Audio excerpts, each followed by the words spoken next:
Good morning, everyone. Welcome to this special meeting of Mahone Bay Town Council. Welcome to the visitors and presenters in the gallery. This meeting is being recorded, so if you want to take a moment to calm up and that's up to you. You have an agenda that was emailed to you. There are 4 items on the agenda, including the approval.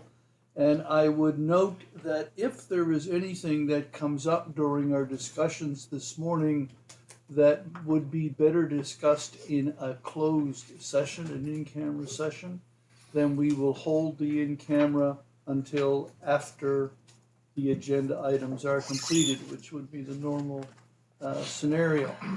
Your worship, then that'll be identified under what section?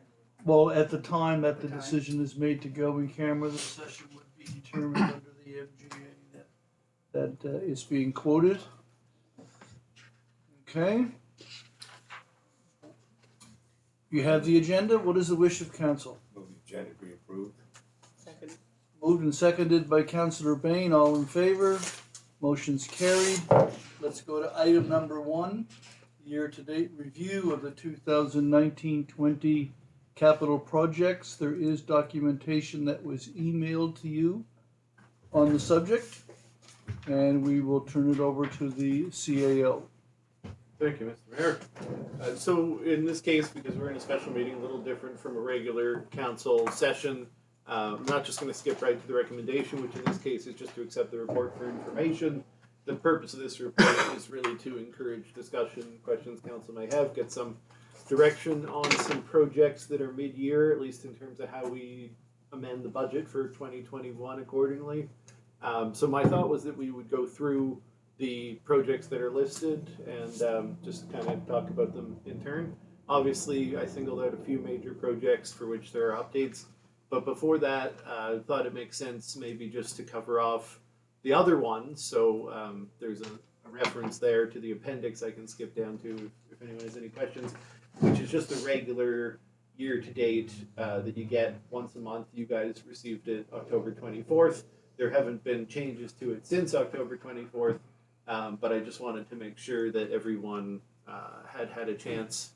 If you had, in consideration of this topic today, any questions about other than the 4 projects that I've specifically identified with the revenue. I know Councillor Feeney asked about the revenue projections, which our manager of finance did add to this one, and with any of the projects that are listed here.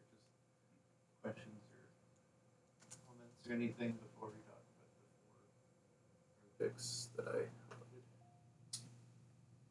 Pretty good, Joe. Did you saw what you were looking for there? Yeah. Okay, and we're working now with an area to get the projections for next year a little bit sooner on the basis of our new import contract. So that will hopefully look good for the dividend when we get there. Okay, so that being said, if everybody's good, I'll go to the 4 projects that were listed. I haven't listed any Centennial projects in here. I know that we have had some updates on them, and I do have another update with regard to the mural project, which is a good one, but I won't go into detail on it because it's outside of the scope of today. But for our next meeting, I'll give you guys a good update on that project. But with regards to the 4 that are listed here, wastewater and water utility PCAP, which is the Provincial Capital Assistance Program. I realize I didn't spell it out there. Might be an old acronym to some of us, but maybe some in the gallery would have no idea what we were talking about. So we got good news on the PCAP funding that we had applied for.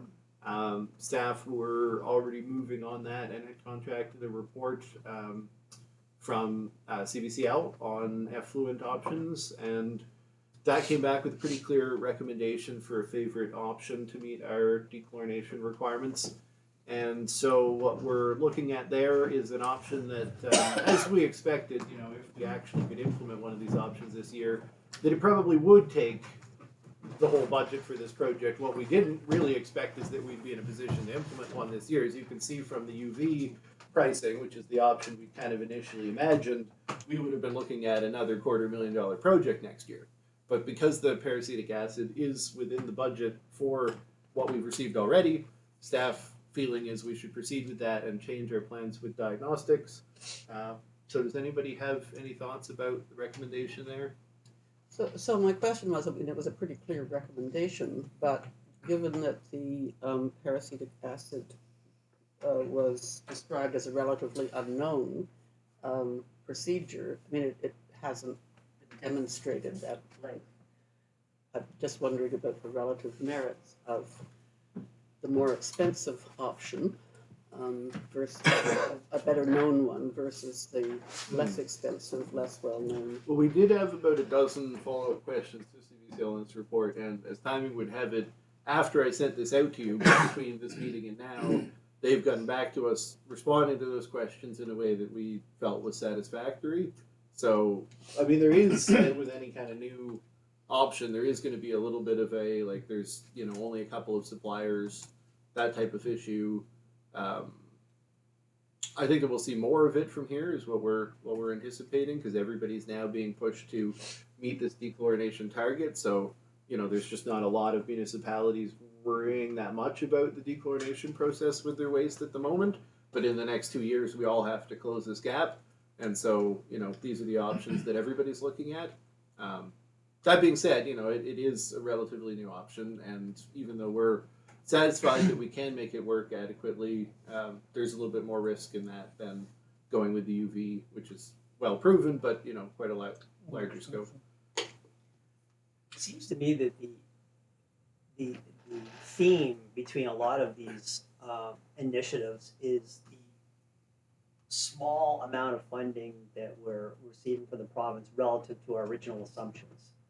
So we put in a request. We do receive funding, which is terrific news, and we're very thankful for that. But it's a fraction of what we originally anticipated. And so, if that is a kind of a recurring theme, I think you really have to go back and reset our priorities, because a lot of our decision making through earlier parts of the year was based on anticipation of funding and at a much more favorable ratio. Like, we're not. I personally, I don't know if historically we've ever really done well at a 50-50 funding percentage. I don't know how sustainable that is for a little wee town with 800 people to go 50-50 versus what we originally thought we'd be in the maybe 92%, 8% range. And though, or, you know, even a traditional 80-20 or 70-30, but 50-50s. I mean, we can afford this because it's a cheaper option, but if we received even 50-50 on the original funding, I think we'd have a big capital shortfall, wouldn't we? Yeah, I mean, I think if we were hoping to do everything that we'd initially asked for, and I think you've got a really good point in terms of when we get down to the next one about ICIP, you know, they specifically are saying there that they have a priority on wastewater effluent. So, you know, even though that round has now gone by, if we went back to them and said, you know, what we'd like to do is the UV treatment, we want 73% on the UV treatment, Right. we would be fairly well disposed to get that as compared to the projects we applied for, I guess. We didn't at the time know that we were going to have that in front of us. But even if you look at 27% of the UV treatment option, you're still looking at more than what we're talking about at 50%, to your point. Yeah. Yeah, well, will this satisfy the requirement? Yes. Yes, Yeah. so, So this would be the most cost-effective way to satisfy the requirement. yeah. Take lemons, make lemonade, I guess. Is there any long-term research out there that talks about the potential impact on one's health from one process or another? It would seem that the UV process is not adding something to the water per se, which is what I would presume the parasitic acid process is doing.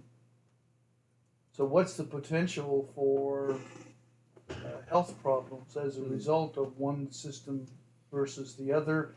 Has the parasitic acid process been around long enough to know if there's any ill effects from it? I think we should. Yeah, no, we can go back with a question about, because I don't think we really asked about, you know, as long as it meets guidelines, what is actually being released into the water, does the acid break down fully in the process of treatment, which it Yeah. very well may, Yeah. or is there anything left over? And can we get a copy of the CVCL report The distributed updated to one? council? Yeah, well, there was one attached here, but you mean they gave us the answers Yes, to those questions? Yeah, I can do that. Okay. So we can get those and maybe put this particular question back in front of you guys November 12th, if that's okay. All right. So the moral of the story is we're going to be able to proceed with this project. We think it'll work, and it's within the original funding envelope. It's just not the time-tested and proven technology. It's more experimental in nature. And we have to look at the risk factor before we say, yes, go ahead and do it. Well, given that we have this requirement, pretty much have to proceed with it. But it's Given. which process we're going to use. Yeah, I mean, one other thing we can do is go back and say, we really want to go with the UV option. We understand that we didn't have an effluent treatment option in front of you when you were doing your pre-election ICIP awards, but is there going to be a very likelihood that you'll be able to fund this under ICIP before, April, May, the UV option that is. And, there may be potential there. I mean, I've been hoping that they're actually moving on from wastewater treatment now, because all the projects that we've been looking for are outside of wastewater treatment. Now we have a wastewater treatment project. But, I mean, it isn't a huge one either. If we go with this process, can it be an interim measure and then look further down the road at the UV treatment?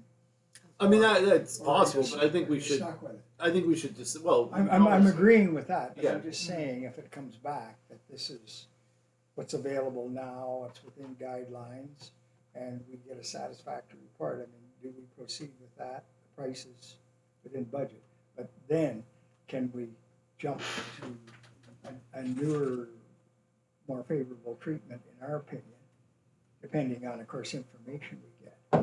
In other words, are we stuck with this option if we go with it? I don't know what the infrastructure requirements are for application. Yeah, I mean, there's some sunken costs into it, but it would be possible to do the other option additionally. I think that I wouldn't recommend doing this if we thought that there was a reason to go to UV. I think we should get all our questions answered, feel Yeah. satisfied. If it's Yeah. going to be equally good and it's half the Yeah. price or 2/3 the price or 1/3 the price, sorry. I agree with that, but maybe it's the only thing we can do at this point while there's something else on the horizon. That's my point. But they can also vary the requirements. If we say that we're absolutely convinced UV is the option and we need more money, either waiting on next year's PCAP program for at least 50% of 250,000 rather than 50% of what we actually applied for this year, which is only 50,000. So I think we'll be okay to take another month to figure out whether the UV or parasitic acid is the way to go. And these are all good questions. Okay. Okay. So the next one is not a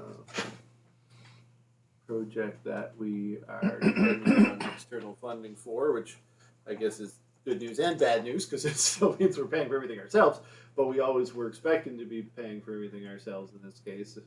Amazingly, fire stations don't qualify for any of the external funds that are available. So I've provided a general update on the timeline here. Obviously, we're going to get into some specific materials and discussion about engagement with the folks from SkySail when we get to the second item on the agenda today.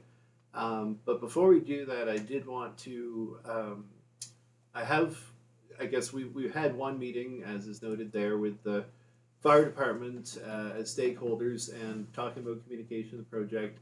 And it was a good discussion, and thanks to the fire chief here, Richard, for bringing everybody out. It was well attended. I think from that session and the discussions we had with folks that we've hired over at SkySail, the question of communication around the project as it relates to the approved budget and the decision of council to approve the fire station component and hold off on the approval of the fire hall component, it's raising an interesting question that I think it would be worth talking about now. There are a couple of things that are, clearly described benefits of a fire hall with regards to emergency preparedness. We've had recent discussions with Dorian around the capacity of the current fire station and fire hall to serve as a comfort station or even potentially as a shelter in the case of an emergency, and purpose building a hall as a component of the new fire station facility would certainly allow for a focus on the emergency preparedness angle, which, obviously without a hall, the ability of the station to serve that role is very limited. That combined with, looking at the original discussion around if we're doing fundraising out of the current hall and we have a new fire station next to it, the current hall would continue to be adequate for the current fundraising activities because they are taking place there now. We don't have the same pressure around the upsized equipment and that kind of thing with regards to the hall and the bingo activities, the fundraising activities, which do generate a very considerable amount of revenue for the department. But no matter how you look at it, that building's useful life, theoretically, as past years ago, it will be past far before the new building reaches the end of its useful life. So, essentially, we got thinking about the sustaining the function of fundraising through the new facility so that the fire department does have a guaranteed long-term revenue stream. Otherwise, 20 years down the road, if the current hall were no longer adequate, it would need to be replaced, then we'd be in that situation. So I knew we knew all these things, the emergency preparedness angles come up a little bit more, but we knew all these things when we met in the spring. But all that being considered, when we talk about the communication of the project, the primary purpose being to explain the necessity of replacing the fire station, it does seem to be a clear opportunity to kind of highlight what the hall can do or does do. And it also seems like if we go into this with that as an open question, there isn't necessarily a lot more to learn from that process. So, we wanted to tease out how do we get public input on the subject of the services provided by the hall. But the further we went along the design of the public engagement, the more, I would say that what we're really talking about is elaborating on and clarifying the value of the services provided by the fire hall, which would be easier to do if council were comfortable that the currently approved budget, which it does, was intended to accommodate the hall, which we had not confirmed at the time. So I'm essentially coming back and saying, I do think that despite the fact that council will withhold its final judgment on exactly what is within the scope of the project until December, and then hopefully you'll make a direction, we'll go out to tender. In the meantime, we do have a decision to make. We'll see reflected in the materials from our presenter here from SkySail. If we're not referencing the benefits and services provided by the hall in those communications, it would be harder to explain and reference that later. So I just wanted to kind of bring that up. You'll get a much better sense of what I'm talking about when you see the materials.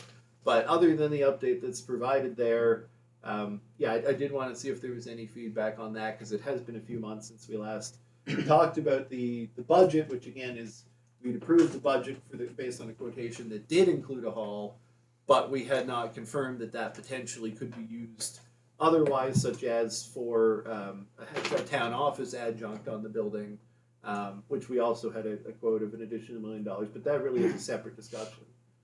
So, Councillor Bain? Well, in the design, and I don't know if I'm getting a little bit ahead of what we're talking about, if the hall remained where it was and in the new design, can it be designed and space provided, physical land space, like with a soft side on the building, so a hall could be added at a later date? If we repurpose the current building for what we have talked about using it for, and then if the hall became either inadequate or had another purpose, could we add the hall to the new building? yeah, I mean, you could do that. I think if the existing hall were going to be used for a period of at least another 10 to 20 years as a fire hall, then it would make sense to do that. Yeah. And same as, I suppose, town hall may not be built at the same time, but keeping in mind the design with the property available, that space could be designated for the future. Anyway, maybe a little ahead of myself, but I think. No, I think that's a valid worth point. considering. So the financing of the hall, as we all know, is 100% debt. that financing because it's not eligible for any other funding. So fair enough, and I think we've had that conversation many times. I guess we really won't know until we get the RFP back. Like if the numbers come back similar to what we have in the budget, 3 million and change, then I think there's a well. If the numbers come back and it's materially different than that, then it's a completely different conversation, and then the hall comes back into the equation, whether it's in. And that's a great way of looking at it, is like, Right. are we saying it's without but it could be added, or are we saying Right. it's in there but it could be taken out because, costs may be more than So I've always considered this our number one capital priority, and I think it's the right thing to do to fund it with that and move along, especially in a low interest rate environment. Mhm. But we do have fiscal limitations, and so when we hit the wall, and I think that wall is 3.7, 3.8. I mean, Luke probably has a view. Like there's a limitation of how much we can fund the fire hall for. So we'll know when the budget comes back from the RFP. What corners we have to cut to Councillor Bain's perspective. Councillor Carver? I'd just like the clarification around available funding. My understanding is that for a hall, that there could be funding available if it were to be used for community benefits such as a warming station. Yeah, I mean that certainly would be the hope, and I think we have two ways of looking at that funding. One is purely as community space, and the other is from the emergency preparedness side. As community space, we'd previously theorized that because the federal government said so, under the Investing in Canada Infrastructure Program, there would be a community space category, and there would be a call for applications, and we would be eligible to apply. My read on the provincial take on that is that we will not see that. And I could be wrong, but I think what we'll see is a category that would include the shoreline project and that type of project. I don't anticipate seeing two separate application windows for those. So are you categories. suggesting we won't even see the federal funding option, or are you saying it's the 93% federal provincial? Under the Investing in Canada Infrastructure Program, I don't think that we'll get an opportunity to get federal contribution Okay. separately from the shoreline project. I'm hoping we will get one catch-all opportunity, because Mhm. that's still what they've held out there, and I'm hoping it will come between now and the provincial election, because that would make a lot of sense. So we'll see if we get Okay. that. But if we got that, I think council's thought is that we would be going after the shoreline project. Mhm. And the timeline of that may actually interfere with with the fire hall, because we can't delay on that basis. Now, if we commit to going ahead out to tender at least, and we're doing that much, we could apply for potentially emergency preparedness funding. So that's federal. Right. There are a couple of programs. They're not super fast, but if we're building it anyway, we'd still be eligible if it comes through. So I think that would be something we would do, but I wouldn't want to over promise in terms of what that would come through with. But I think we'd explore every angle if. The Councillor Carver, that fire hall that we visited outside of Port Williams, their community building was funded with a number of different programs. Yeah. And I think we could get REMO support on that. Mhm. We've identified a real vulnerability in terms of shelter facilities. So if Mhm. this place is going to have all of the requirements in terms of showers, generators, and kitchen, it would qualify as a shelter. It would be one of arguably one or maybe two in the county. So if we were offering shelter to Oak, Clearland, Maiders Cove, the areas that we serve as a fire department, people could come into town after Dorian. We may not have needed a shelter for town residents. But if people outside of the town in those areas might have needed something like that, and since our fire area rate serves that area, considering the services that we provide outside of town is pretty much equally relevant with this project. One last question about, so in a related matter, I think we have known that, I think that the fire chief has certainly communicated that the pumper is in the last phase of its useful life. And so, I mean, I think I've heard quotes of $500,000, $600,000, $800,000 to replace a million. Like, we've never ever had the pumper in the program, like in the capital program yet. So, like, that's another very significant benefit. That's a big asset that we need to finance as well. That I don't think that's ever been on our multi-year plan. Well, I think there is a placeholder from 2016 on there, but woefully inadequate not. cost. Right. Costs are Yeah. not So- anymore. And I mean, that's a big conversation with Right. the department in terms of the fundraising goals, is if by 2021, It's the when, right? what will we actually have already contributed, and then if we borrow for the other half, Yeah. and we have a steady revenue stream for fundraising, then how long is the fundraising the department does going to be going back to the truck until, say, 2025, just trying to cover that, Yeah. and then there won't be any other purchases they can make. You've got it. Okay, fair enough.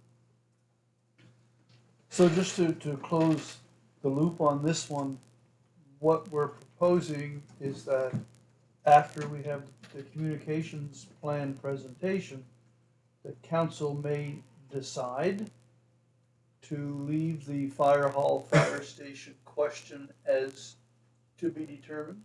I think I just want you to keep in mind when you see the materials, that the materials include reference to the benefits and services provided by the fire hall. Okay, And so we'd have to amend them if council's not comfortable with that, and I just didn't want that to be just a surprise when you see the materials. It did result from okay. the process we've gone through with the department and with Guy Sale to come up with the highlights for the public. But Mayor, just to clarify, my impression was that we were going to go to an RFP in December, and when we received the results of the RFP, then council would be able to better understand the scope of what would be truly affordable Of the two options. of the two options. So when we get the quotes back, then we'll be able to say where is it relative to what we have in the funding envelope, and then between the CAO and Luke, they'll be able to tell us what is affordable. We know what the parameters are, but who knows what we're going to get back But from is our the- results. Is the intention to put the RFP out including Yes. both sections of it?